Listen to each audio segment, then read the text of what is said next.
Shri Matre Namaha. Vedas are our treasure house. We should feel proud that is our hereditary property. Such Vedic studies are lessened nowadays, gradually disappearing.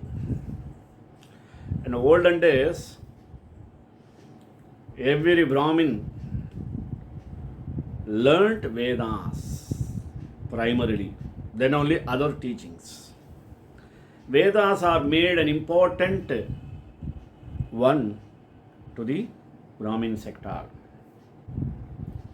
But gradually nowadays it is disappearing due to westernization or globalization.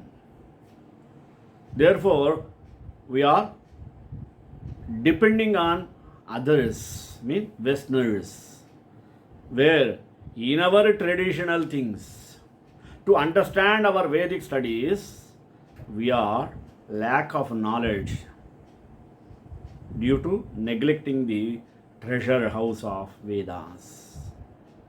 In this regard, we should praise the country of Germany, because from ancient days to this day, they are honoring our Vedic studies.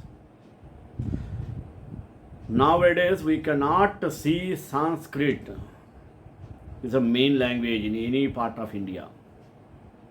Even Bhagavad Gita is not taught any schools regularly, any religious centers. But in Germany, entire Bhagavad Gita taught to their children from primary level itself. So lots of difference is there to impart our Vedic knowledge to reach to the common man. In this regard, we have to appreciate other nations, those who are understood the greatness of our hereditary Vedic studies, importance of Gita, mean Bhagavad Gita, and Ramayana Mahabharata. They know all the Shastras are hidden in Vedas.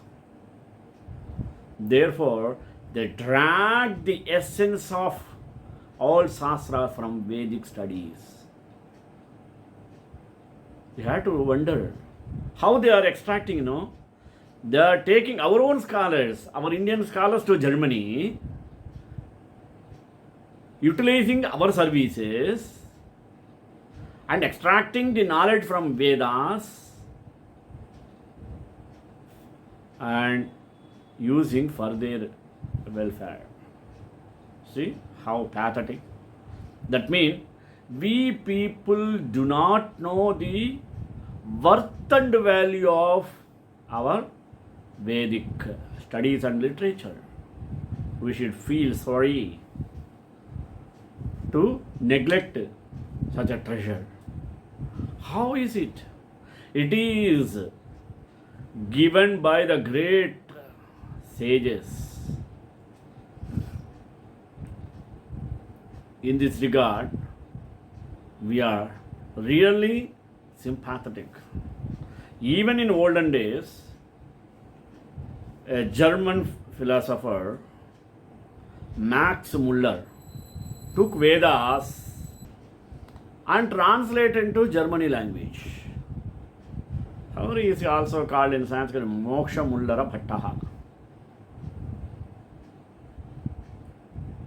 So, we have to feel shame that we are forgetting the worthiness of our ancestral studies, ancestral treasure of Vedas, Itihasas, Puranas, Bhagavatas, etc. Even we are lack of interest to understand the essence of Bhagavad Gita. So, basing on these things, Today I took the topic of Vedic studies in Germany. Let us analyze. Prayer. Jnananandamayam devam nirmalaspatikakritim Adharam sarva vidyanam hayagrivam. If history is to teach us anything, it must teach us that there is continuity which binds together the present and the past, the east and the west.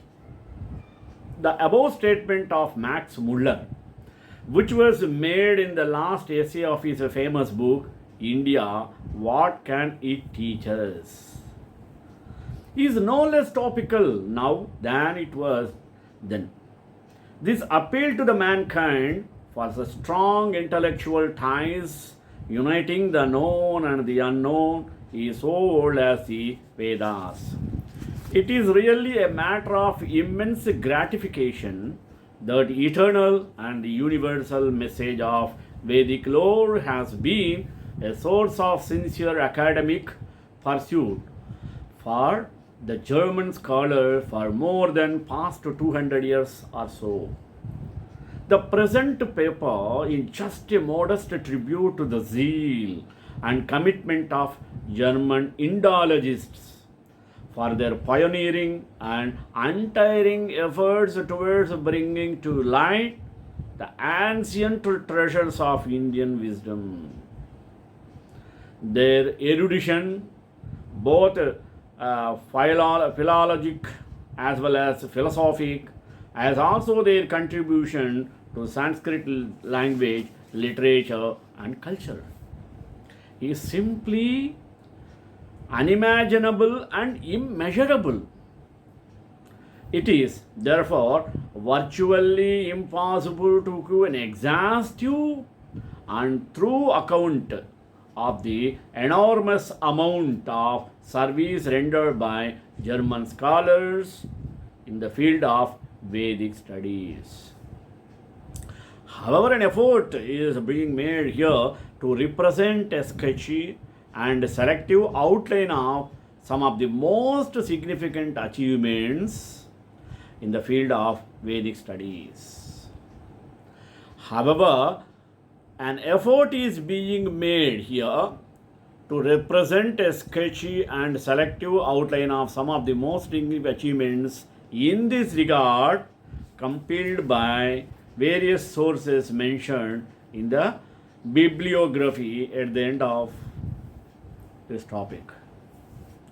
Ordinarily, it is observed that the relations between two countries are rooted in the political considerations or economic cultural exchanges.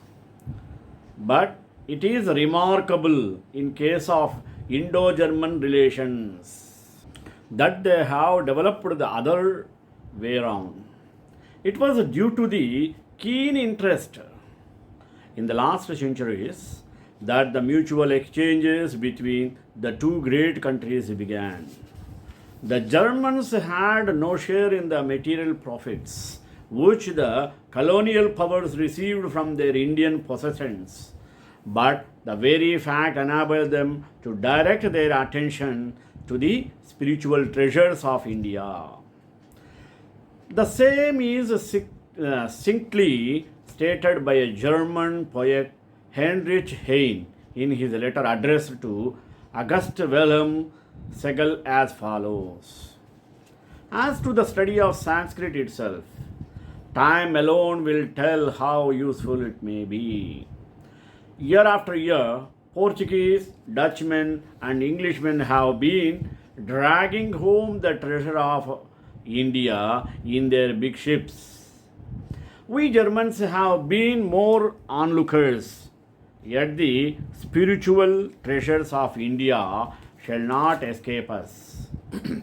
Though credit of discovering Sanskrit for the West goes to England, and though it was at the feet of French pioneers that the first German Sanskrits like Bob and Schlegel said Germany had taken to Sanskrit studies with such enthusiasm and disinterested love that outside India, one can say without exaggeration that it has been a second home of Sanskrit.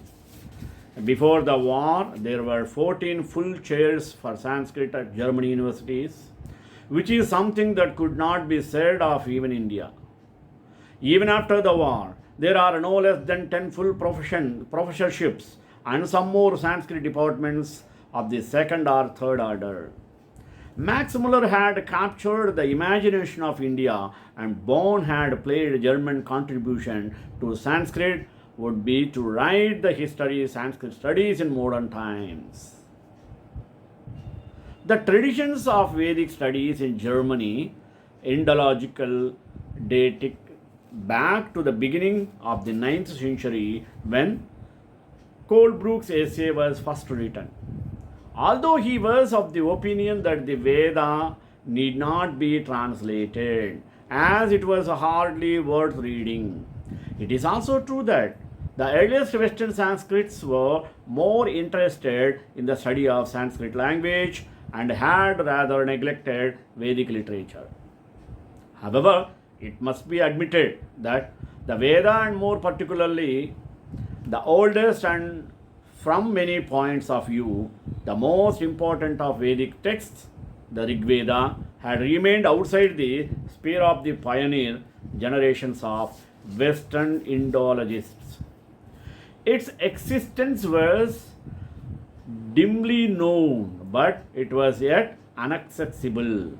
In India, on the other hand, although the Veda has always been recognized as the infallible source, the foundation and backbone of Hindu religion, yet in actual practice, what was understood by Veda or Smriti were almost exclusively the Upanishads, and apart from some mantras, indispensable in ritual, actual knowledge of Samhitas, particularly of the Rigveda Samhita, had become restricted to a narrow circle of Shrotriyas, and role of the Veda in the religions and spiritual life of India in no way corresponded to the fundamental importance attached to it in theory.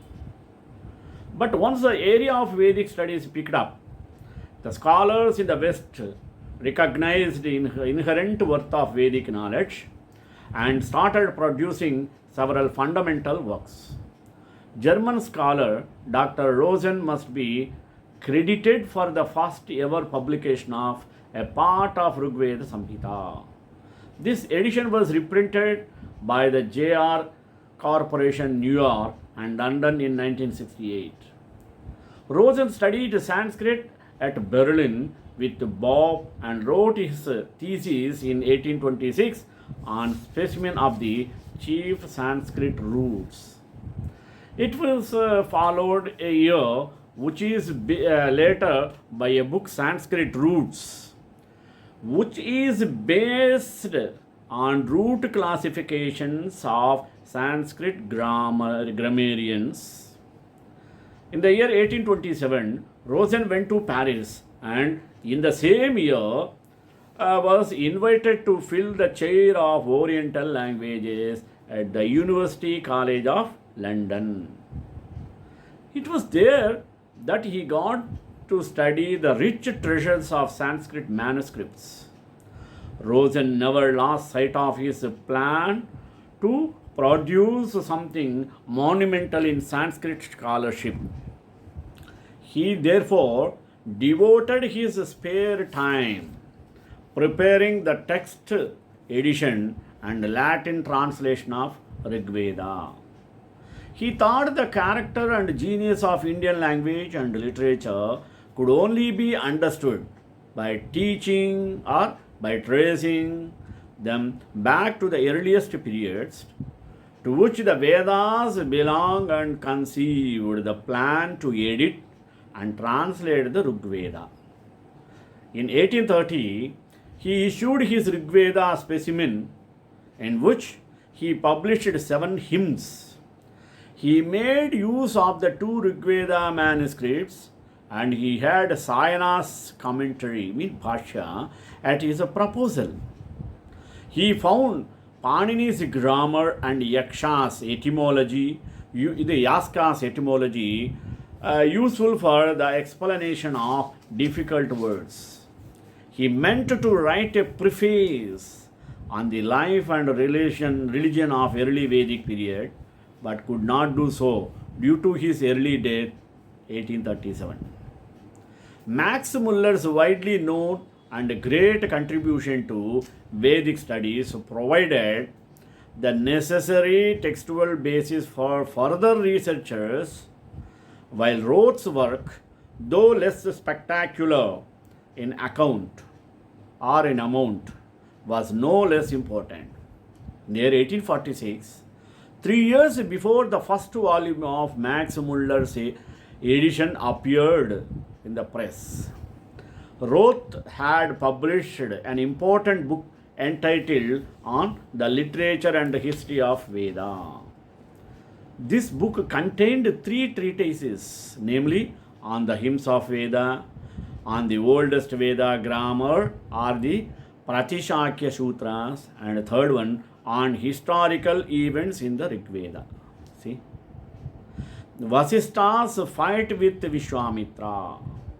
MacDonald has called this an epoch-making work which became the starting point of Vedic research in Germany. It must also be mentioned here that in contrast to Colebrooke's view quoted above, Roth was of the opinion that the study of Vedas would be of greatest value for the Oriental history. Roth also propounded that the Vedic hymns mentioning words were the orders ones, while those related to peaceful sacrifices belonged to a later period. Roth's book was the first attempt to approach the history of ancient India with crucial methods of the West, and he was the first to glean historical data from the Vedic hymns. This is also to be recognized that in the course of his Vedic interpretation, Roth attached less value to Sayana and other Indian commentators who lived centuries after the hymns were composed, since he believed that there was no continuous tradition of exegesis from Vedic to medieval times. He, however, found Yaska's explanations of difficult Vedic passages very useful, and therefore in the year 1852 he also brought out an edition of Nirukta with valuable elucidations. The most significant step towards Indic studies in Germany was perhaps the publication of 7 huge folio volumes of St. Petersburg Dictionary, prepared by Otto and Rudolph in a short span of 23 years between 1852 and 1875.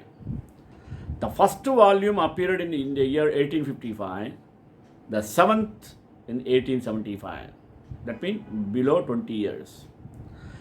Today, even after 1.5 centuries, the work remains unsurpassed and an entirely invaluable tool for Vedic studies. Roth was the first to handle the lexicography of Veda, and so much of his time and labor was spent in indexing and comparing parallel passages to ascertain meanings. He was afraid that the future research in the field would make his share in the dictionary antiquated. But this did not happen till date. To appreciate the full value of this work, it should be mentioned that Roth had to find out the meaning of many obscure Vedic words for the first time. In doing this, he rejected the testimony of the medieval commentaries and devoting him exclusively to the original texts, tried to let them speak for themselves. The results of his labors were and still are admirable, and the fact that Vedic studies acquired so quickly a firm basis from which to proceed was mainly due to von Roth. Thus, Roth's contribution to Vedic research was second to none, not even to the first edition of the Rigveda. That was to immortalize more than anything else the name of the great Max Muller. Besides the two above mentioned significant publications, Roth, together with W.D. Whitney, edited the Atharva Veda Samhita, which was published from Berlin in 1856. The work begun by Roth and Whitney was continued by their students Morris, Bloomfield, and Richard, both of whom edited in Kashmirian Atharva Veda. The text was reproduced in 544 plates by chromophotography from the manuscript available in the University Library in Tübingen in 3 volumes. It is worth mentioning here that Roth was perhaps the first Vedic scholar who realized that Atharva Veda was younger than Rigveda on account of its language. Many of the Roth's pupils also worked in the field of Vedic studies. A few among them were well-known Sanskritilists, and besides collaborating with him, they worked independently too. Geldner's translation of the Rigveda is held to be standard work even today. His was only the last of 3 complete translations of Rigveda into German. The other 2 renderings began to appear in the same year, 1876. One of these was prepared by Grassmann, a well-known mathematician who undertook the study of Veda as mental recreation. Grassmann also prepared a dictionary of the Rigveda, which is an indispensable tool for Vedic researchers even today. Max Muller is one of the greatest and best known Vedic scholars of Germany who held that Rigveda is the most ancient book of the Aryan family. Max Muller's contribution to Vedic studies is almost astonishing. It is not without reason that Max Muller was called the Vedavyasa of Kali Yuga by Radhakanta Dev, one of the Orthodox Hindu leaders of the last century. Max Muller was destined to immortalize himself by publishing the first ever complete text of Rigveda and other Vedic texts.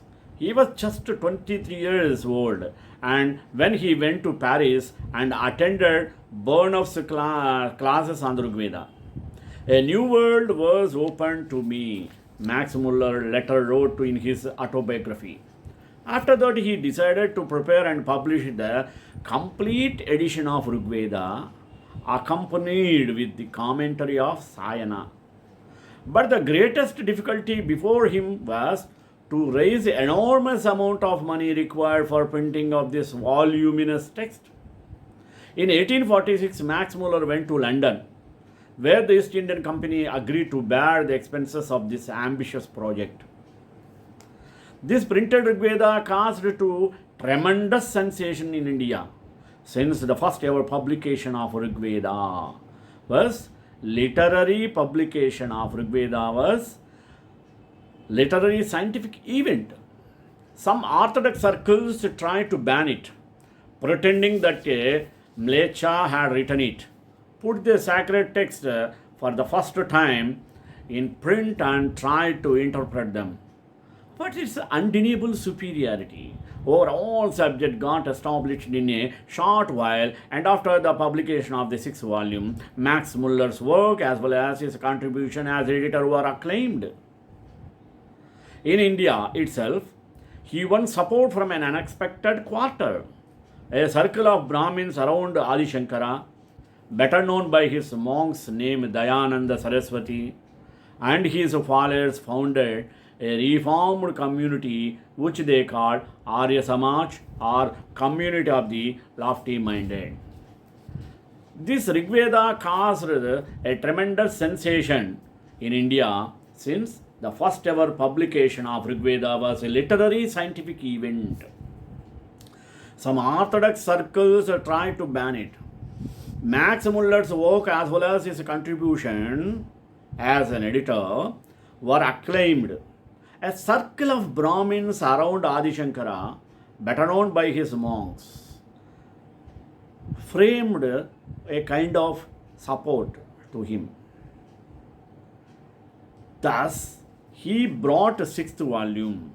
After having been criticized for so long, the Anglo-German scholar from Oxford was now accorded the honorary title of Moksha Mula, root of salvation, which is recognized by all Indians to this day.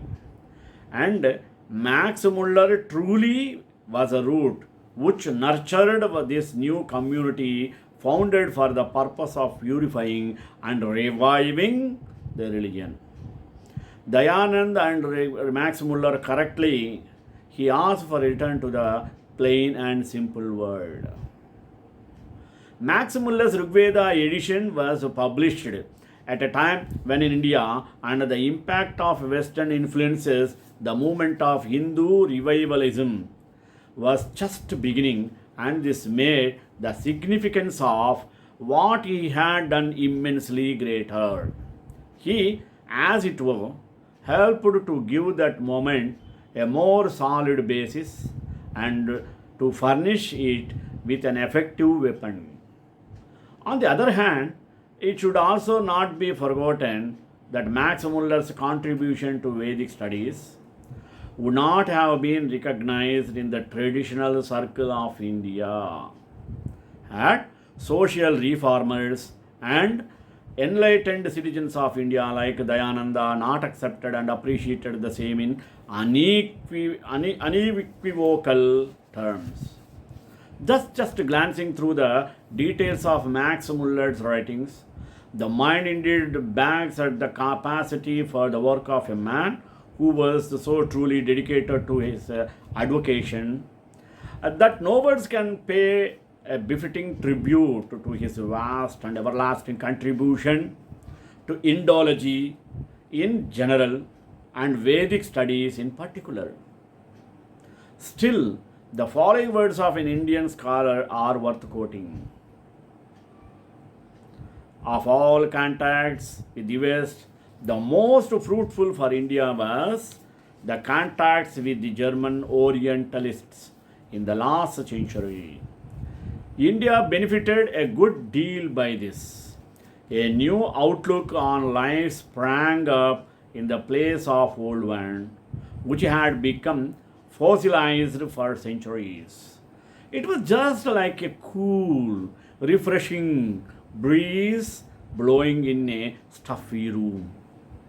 Among those great servants who had contributed so much for this new outlook, none deserves our thanks more than the German scholar Max Muller.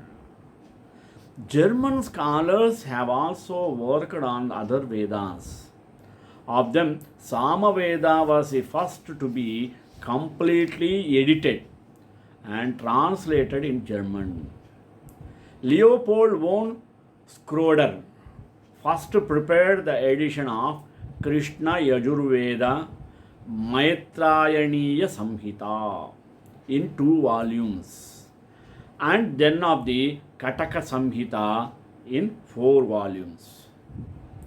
As already mentioned, the text of Atharva Veda was edited by Rudolf von Roth and W.D. Whitney in the year 1855-56, and its translation by Theodor and Weber appeared in various works done in German language. Vedic studies in Germany were not only entered on the editing of texts and their translations, but many German scholars were also focusing on much more detailed research on topics related to Vedic literature. Hermann wrote an important work on the religion of the Veda, and his two volumes are exegetical notes on the Rigveda are also a veritable mine of information.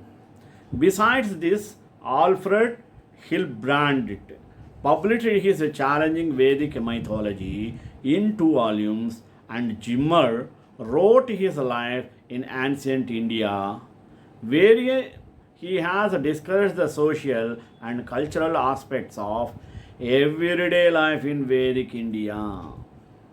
Finally, Pischel was the opinion that the Vedas could be understood only by persons who have profound knowledge of Indians thought of later periods, and he regarded the Indian commentators as indispensable. श्रीकांताय Kalyan Nidhe निधेतराम Shri वेंकटनिवासाय श्रीनिवासाय Mangalam मंगलाशासनप्रय मदाचार्य पुरोगमैः सर्वैश्च पूर्वैराचार्य सत्कृतायास्तु Mangalam.